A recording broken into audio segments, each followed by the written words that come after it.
सभी को नमस्कार। आज इस YouTube वीडियो में आप सबका स्वागत। मैं Reena Kumari, assistant professor English, government girls college Bara और नोडल अधिकारी skill and innovation cell, government girls college Bara. आज की हमारी ये वीडियो मुख्यमंत्री युवा कौशल योजना से संबंधित है। जो छात्राएं पूर्व में ही महाविद्यालय में अध्ययनरत हैं, जो second year, final year, MA final year की जो स्टूडेंट्स हैं, उनको पता होगा कि पिछले वर्ष भी हमारे महाविद्यालय में मुख्यमंत्री युवा कौशल रोजगार प्रशिक्षण कार्यक्रम योजना के अंतर्गत hair style and beauty therapy का कोर्स शुरू किया गया था। तो उसी तरीके से उसी तरह से फिर से ये योजना शुरू की जा रही है, जिसके लिए हमने बुधवार को भी एक वेबिनार का आयोजन किया था। हो सकता है कई छात्राएं उस वेबिनार में भाग नहीं ले पाई हों, तो एक बार मैं पुनः आपको प्रारंभिक जानकारी दे दूं। मुख्यमंत्री युवा कौशल योजना के अंतर्गत इस बार ऑनलाइन कोर्स शुरू किए जा रहे हैं। 16 प्रकार के कोर्सेज की लिस्ट आपको दी गई है, जिसमें से आपको 2 कोर्सेज चूज करने हैं।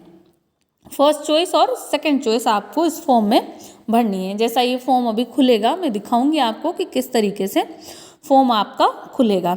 और जो लिंक है वो न्यूज़पेपर में भी हम न्यूज़ दे चुके हैं, और उस न्यूज़ में आपको लिंक मिल जाएगा, जिस लिंक पे आपको ये गूगल फॉर्म मिलेगा, या फिर RSLDC राजस्थान आजीविका कौशल एवं विकास निगम की जो हमारी साइट है, उस पर सीधे जाकर भी आप मुख्यमंत्री युवा कौशल योजना के लिए ऑनलाइन रजिस्ट्रेशन कर सकते हैं। एक और मुख्य बात ये कि इस रजिस्ट्रेशन की लास्ट डेट 15 जनवरी 2021 है। 15 जनवरी से पहले आप सबको ऑनलाइन रजिस्ट्रेशन करना होगा। तीसरी बात, योग्यता क्या होगी?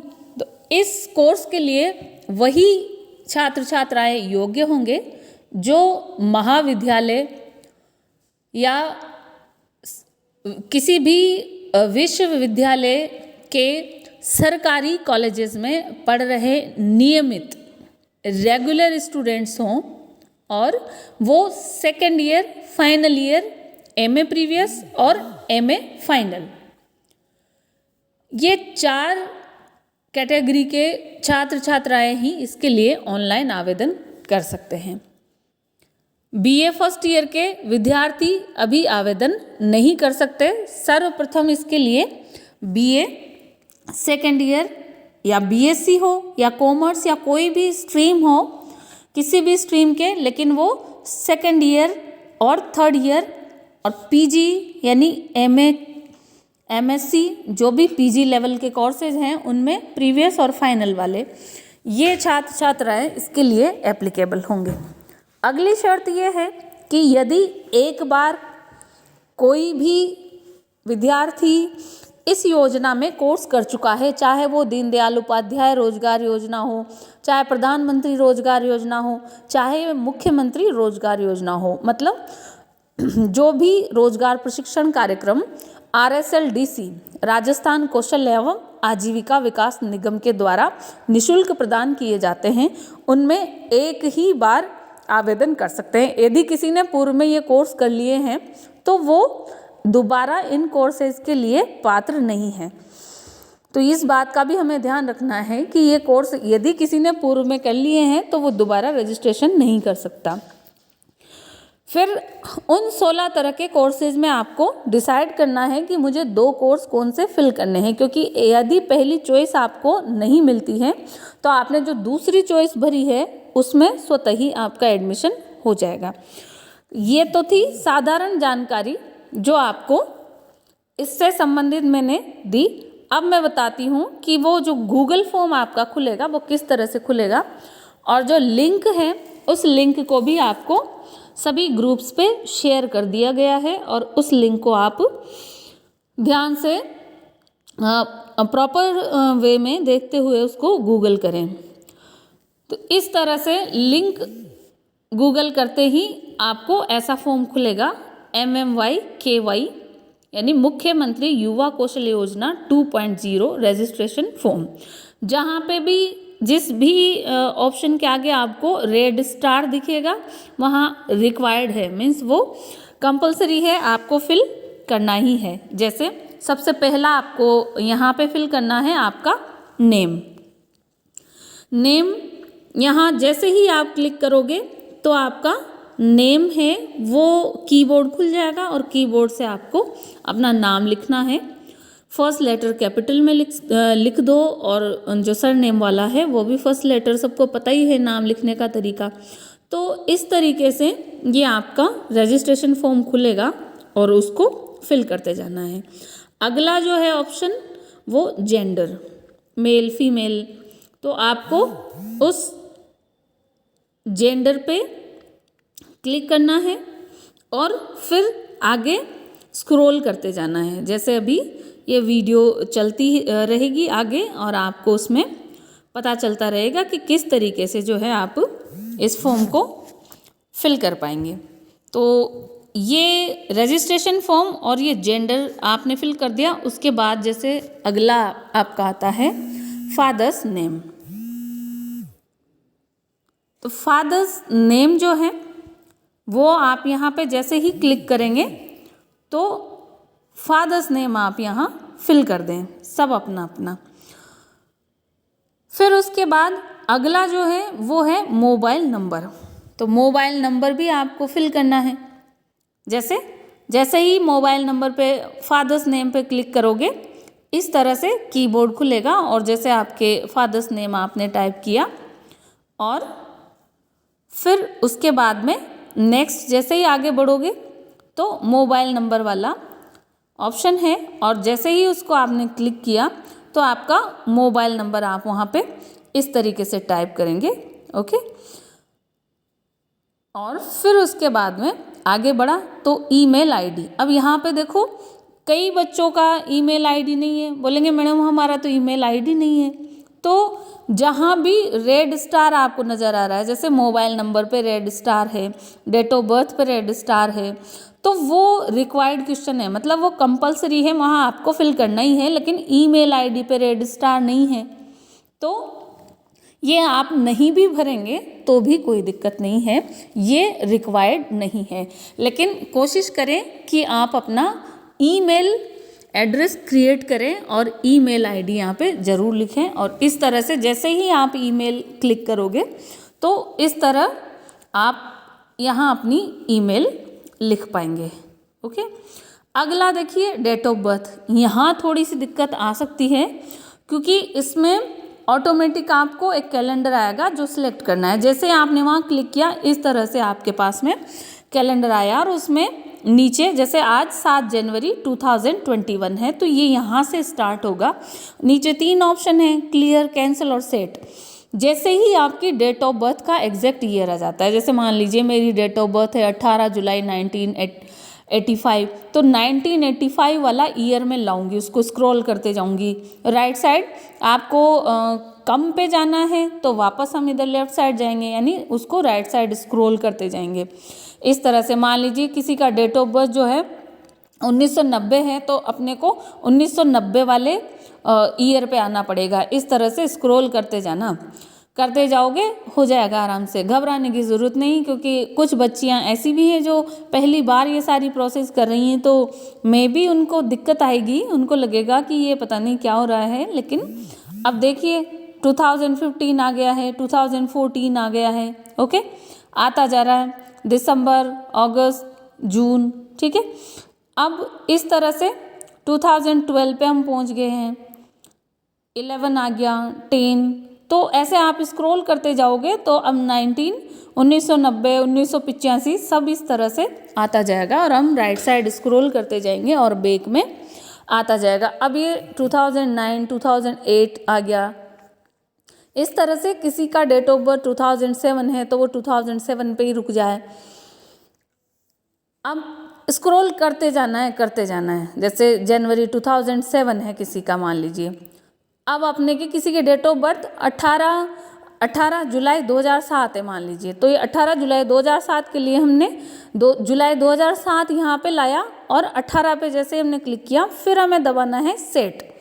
क्लियर कैंसिल सेट लिखा हुआ है, तो हमारी डेट जैसे ही सेट हो गई, सेट दबाते ही यहाँ ऑटोमेटिक आपको डेट ऑफ बर्थ आ जाएगी 7/18/2007। अब नेम ऑफ कॉलेज, ये ज़रूरी है, नेम ऑफ कॉलेज आप लिख दीजिए, जो भी कॉलेज का नाम, जैसे अपना कॉलेज है गवर्नमेंट गर्ल्स कॉलेज 12, तो आपने गवर्नमेंट गर्ल्स कॉलेज 12 यहाँ पे इस तरह से फिल कर दिया। ओके, तो ये बहुत सिंपल सी एक प्रोसेस है, लेकिन फर्स्ट टाइम जब करते हैं तो थोड़ा हेजिटेशन हमें रहता है। नेक्स्ट हमारा जो है वो फिल करना है डिस्ट्रिक्ट। तो यहाँ ऑलरेडी चूज़ लिखा है, मीन्स अपने पास लिस्ट आ जाएगी जैसे ही हम यहाँ पे इस ब्लैक आइकन को प्रेस करेंगे, तो हमारे पास इस तरह से लिस्ट आएगी और हमारा डिस्ट्रिक्ट यही है, तो स्क्रॉल करने की ज़रूरत ही नहीं। 12 हमने क्लिक किया और यहाँ पे 12 आ गया। अब कॉलेज एडमिशन ईयर, जिस भी साल आपका कॉलेज में एडमिशन हुआ, क्योंकि इस साल आप फर्स्ट ईयर के हैं, सॉरी इस साल आप सेकंड ईयर में पढ़ रहे हैं, तो इट मीन्स आपका एडमिशन 2019 वाला होगा। तो 2019 में जो भी आपका आई कार्ड है एडमिशन डेट वाला, वो आप लिख देंगे। फिर college admission number, college admission number मतलब जो आपका आई कार्ड है उस पर जो स्कॉलर नंबर लिखा हुआ है, जो प्रवेशांक, जहाँ पे SR नंबर जो होता है कॉलेज का, वो आप यहाँ क्लिक करते ही कीबोर्ड खुलेगा और आप टाइप कर देंगे। उसके बाद में इस तरह से यहाँ पे नंबर है तो नंबर टाइप कर देंगे। अब आती है स्ट्रीम। अब स्ट्रीम देखो, आर्ट्स, कॉमर्स, साइंस, LLB, मतलब जितने भी सब्जेक्ट्स होते हैं वो सारे सब्जेक्ट्स की लिस्ट यहाँ पे खुलती जाएगी। अब आप जैसे BA फर्स्ट ईयर है, BA सेकेंड ईयर है, जैसे स्ट्रीम आर्ट्स है तो यहाँ पे आर्ट्स पे क्लिक कर देंगे और क्लिक करने के बाद फिर आगे चलते जाएंगे। उसके अलावा मान लीजिए जैसे आपको नीचे दिखा कि BA सेकेंड ईयर है और मैं तो BA सेकेंड ईयर की स्टूडेंट थी, आर्ट्स पे आपने क्लिक कर दिया, तो क्या होगा, हम वापस से BA सेकेंड ईयर क्लिक करेंगे तो ऊपर जो आर्ट्स पे हमने क्लिक किया था ये ऑटोमेटिक हट जाएगा, देखो फिर वो नहीं रहेगा। इन सब में से एक जो आप लास्ट क्लिक करेंगे वही रहेगा। फिर भी गलती से जैसे वापस आर्ट्स क्लिक कर दिया किसी ने, फिर वो सेकेंड ईयर का है, तो इस तरह से सेकेंड ईयर पे क्लिक करते ही वो ऊपर का वापस अपने आप हट जाएगा। तो घबराने की कोई ज़रूरत नहीं कि मेरे से गलत हो गया, ऐसे हो गया। तो आप वापस जैसे ही सेकंड ईयर क्लिक करेंगे तो ऑटोमेटिक वो इस तरह से हो जाएगा। जैसे कोई साइंस की स्टूडेंट है तो उसने साइंस पे वहाँ पे क्लिक कर दिया तो इधर वापस BSc वगैरह वो क्लिक कर सकती है। ठीक है, तो ये सारे सब्जेक्ट्स जितने भी डिसिप्लिन्स होते हैं, LLM, LLB जो भी है, कॉमर्स, साइंस, कितने ही लिस्ट यहाँ पे खुलेगी। तो उन सब से आपको ज़्यादा मतलब नहीं है, हम आर्ट्स, साइंस, कॉमर्स ही यहाँ पे हैं, तो उसको अपना ऑप्शन फिल करके आप इस तरह से स्क्रॉल कर दें। कोई MA वाली है, MA फाइनल, सोशोलॉजी, MA सब आ रहा है इसमें, बहुत धीरे धीरे से आप उसको स्क्रॉल करते जाएं और अपना सब्जेक्ट देख करके वहाँ पे आपको क्लिक करना है। एंड यहाँ पे देखो क्लास, ओके, क्लास को चूज़ लिखा है, मीन्स जैसे ही आप क्लिक करेंगे ऑटोमेटिक यहाँ पे क्लास आ जाएंगी इस तरह से, UG, PG। ठीक है, UG मतलब अपर ग्रेजुएट यानी स्नातक, मीन्स BA, BSc, BCom जो भी आपका सेकेंड ईयर, थर्ड ईयर है। जैसे आपका UG पार्ट 2 मतलब BA second year, BSc second year में आप थे तो आपने UG पार्ट 2 या UG पार्ट 3 थर्ड ईयर में तो 3 कर दिया। कोई PG की स्टूडेंट है तो वो इसी तरह से PG पे क्लिक करेगी। जैसे PG फर्स्ट ईयर मतलब MA, MSc previous, PG second year मतलब पोस्ट ग्रेजुएशन, स्नातकोत्तर जो होता है, MA, MSc जो होता है आपका, तो वो PG सेकेंड ईयर आ गया इस तरह से। अब लास्ट जो हमारा है वो मोस्ट इम्पोर्टेंट थिंग ये है कि यहाँ आपको उन 16 कोर्सेज में से जो 2 कोर्सेज हैं वो चूज़ करने हैं, तो फर्स्ट चॉइस और सेकंड चॉइस। तो इनमें से आप उसको ऐसे लेफ़्ट स्क्रॉल करते जाएंगे तो सारे कोर्सेज़ के नाम आते जाएंगे। देखो इस तरह से, अभी ये कस्टमर शोरूम वाला आ गया, फिर उसके बाद में स्किल फॉर बिजनेस वाला आ गया, फिर टेक्स्ट अकाउंट्स वाला, फिर स्टॉक मार्केट वाला, फिर life skills for life insurance. अब आया hair style and beauty therapy. मान लीजिए ये आपको फर्स्ट चॉइस देनी है, तो इसको यहाँ सबसे फर्स्ट में इधर स्क्रॉल कर लेंगे, hair style and beauty therapy skills को इस तरह से। और ये यहाँ पे आपने फर्स्ट चॉइस में ये फर्स्ट राउंड जो है इसको क्लिक कर दिया। अब आपको भरनी है सेकंड चॉइस। अब सेकंड चॉइस मान लीजिए आपको भरना है स्पोकन इंग्लिश, ठीक है। तो स्पोकन इंग्लिश को हम यहाँ पर लेके आ गए बिल्कुल सबसे शुरुआत में, और सेकंड चॉइस के यहाँ पे आपने क्लिक कर दिया, ठीक है। अब देखो आप वापस से उसको राइट स्क्रॉल करके आपकी फर्स्ट चॉइस तो इस तरह से दिखेगी, hair style and beauty therapy, और सेकंड चॉइस आपकी दिखेगी इंग्लिश, स्पोकन इंग्लिश, ये ठीक है। मुझे लगता है कि यहाँ तक आप किसी को कोई भी समस्या नहीं है। और अब ये सारा फिल होने के बाद आपका लास्ट में यहाँ ऑप्शन है सबमिट, SUBMIT, जो ब्लू कलर का आइकन बना हुआ है इसमें लिखा है सबमिट। और जैसे ही आप पूरा फॉर्म फिल करके सबमिट को क्लिक करोगे तो इसका मतलब आपका रजिस्ट्रेशन फॉर्म गया। फिर आप दोबारा से नहीं भर पाएंगे तो एक बार फिर से वापस स्क्रॉल करके आप ऐसे ऊपर और दोबारा अपनी सारी डिटेल फिर से देख लें सबमिट करने से पहले, क्योंकि सबमिट करने के बाद फिर नहीं दोबारा हो पाएगा ओपन। तो सबमिट करते ही आपके पास में यहाँ पे मैसेज आ जाएगा कि आपका फॉर्म जो है वो सक्सेसफुली रजिस्टर्ड हो गया है, नहीं क्या है, वो सारा मैसेज आपको सबमिट करने के। लेकिन ये पूरा फॉर्म भरने के बाद में आपको यहाँ सबमिट का बटन ज़रूर क्लिक करना है। यदि सबमिट करना हम भूल जाते हैं तो फिर हमारे लिए दिक्कत हो जाएगी, क्योंकि फॉर्म हमने चाहे फिल कर दिया लेकिन सबमिट नहीं किया तो ये फॉर्म हमारा प्रॉपर चैनल तक पहुँचेगा ही नहीं। तो इसलिए ये सारी प्रोसेस डियर स्टूडेंट मैंने बहुत ही इजी तरीके से आपको बता दी है। एंड आई होप कि किसी भी तरह की कोई समस्या आपको फॉर्म फिल करने में नहीं आएगी। एक बार पुनः मैं आपको बता दूं कि ये सारे कोर्सेज जो हैं वो निःशुल्क हैं, फ्री ऑफ कॉस्ट हैं। किसी भी प्रकार का आपको कोई शुल्क नहीं देना है। पहले तो ये सारे कोर्स ऑनलाइन ही शुरू होंगे, लेकिन यदि आपका जैसा कोरोना काल ख़त्म होने के कगार पे है और स्कूल्स कॉलेजेस रीओपन होने के खबरें भी हमें सुनाई दे रही हैं, तो ऐसे में यदि आपका जो नियमित रूप से प्रवेश कॉलेज में शुरू हो जाता है तो ये सारी क्लासेस हैं वो नियमित रूप से कॉलेज में ही चलेंगी, फिर ऑनलाइन नहीं होगा। और जब तक कॉलेज स्कूल्स सब बंद हैं, स्टूडेंट्स का प्रवेश जब तक कॉलेज में बंद है तब तक ये ऑनलाइन मोड में चलेंगी। और जैसे ही आपका प्रवेश की अनुमति कॉलेज आने की मिलती है वैसे ही ये क्लासेस ऑफलाइन मोड में चलेंगी।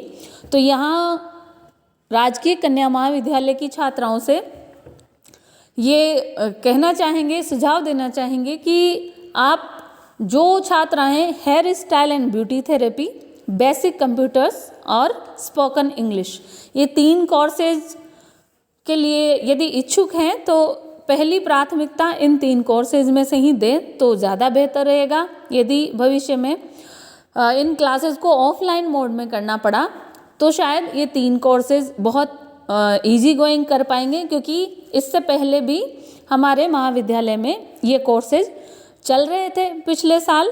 Hair style and beauty therapy, basic computers, spoken English, ये कोर्सेज ऑलरेडी कॉलेज में चल रहे थे। तो हमें सुविधाजनक होगा यदि पुनः इन्हीं कोर्सेज के बैच हम चला सकें। तो इस तरह से आपको ये ऑनलाइन रजिस्ट्रेशन फॉर्म फिल करना है। फिर भी कोई समस्या आती है तो 15 जनवरी से पहले आप महाविद्यालय में आकर के यहाँ संपर्क करें। अधिक से अधिक जानकारी आपको प्रदान की जाएगी। कई छात्राएं जिनके पास में एंड्रॉयड मोबाइल वगैरह नहीं है, तो चूँकि ऑनलाइन ये कोर्स शुरू होगा अभी इन हालात में, तो उन्हें ऑनलाइन एक्सेसिबल होने का प्रयास स्वयं ही करना पड़ेगा। महाविद्यालय आपको ऑनलाइन सुविधा प्रदान नहीं करेगा, वो आपको स्वयं करनी होगी। परंतु जब आप कॉलेज में आने लगेंगे तो फिर ये क्लासेस ऑफलाइन मोड में कॉलेज में ही होंगी। सबको बहुत शुभकामनाएं और ज़्यादा से ज़्यादा छात्राएं इस मुख्यमंत्री युवा कौशल रोजगार प्रशिक्षण कार्यक्रम में भाग लें और इस मैसेज को ज़्यादा से ज़्यादा छात्राओं तक पहुंचाएं। याद रखें, ऑनलाइन आवेदन करने की अंतिम तिथि 15 जनवरी 2021 है। 15 जनवरी के बाद ये लिंक स्वतः ही बंद कर दिया जाएगा। आप समय समय पर न्यूज़पेपर देखते रहें। आज फिर से एक बार और इसकी न्यूज़पेपर में दे दी जाएगी और लिंक भी आपको प्रोवाइड कर दिया जाएगा। महाविद्यालय से संबंधित जितने भी ग्रुप्स बने हुए हैं, चाहे एनएसएस, चाहे स्किल सेल का हो या बीए एमए वाले जो एजुकेशनल ग्रुप हैं, या यूट्यूब वीडियो वाला जो कॉलेज ग्रुप है, वहाँ पे भी आप इस लिंक से रिलेटेड और इस रोजगार कार्यक्रम से संबंधित सारी जानकारी प्राप्त कर सकते हैं। फिर भी समस्या है तो कॉलेज आकर के नोडल अधिकारी skill and innovation cell Reena Kumari, इनसे आप संपर्क करें। धन्यवाद।